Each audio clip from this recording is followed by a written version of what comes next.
ज्यांनी आपल्या अंगावर केसेस देखील घेतल्या, ज्यावेळेला या गोविंदावर बंदी आणण्यात आली होती, त्या बंदीमध्ये देखील या गोविंदाला जिवंत ठेवण्याचं काम या पक्षाने केलं.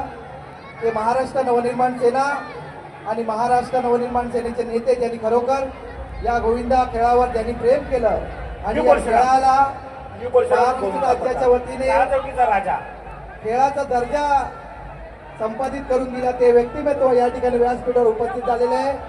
सन्माननीय बाळा नांदगावकर साहेब यांचं या गोविंदावरील प्रेम आपल्याला माहीतच आहे आणि हा गोविंदा जगावा आणि टिकावा यासाठी ज्यांनी अतोनात आपल्या आयुष्यात खूप मोलाचं सहकार्य केलेलं आहे, किंबहुना महाराष्ट्र शासनाची बंदी असताना देखील. चला, आज तर रस्ता आहेत.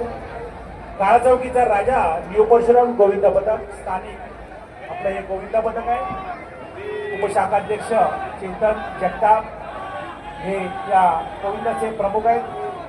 महाराष्ट्र नवनिर्माण सेनेच्या वतीने आम्ही त्यांच्या या ठिकाणी त्यांच्या गोविंदा पथकाचं सहर्ष स्वागत करीत आहोत. या ठिकाणी 8 टर्ची सलामी देत आहेत. उत्तम उत्तम काळा चौकीचा राजा 1 नंबर.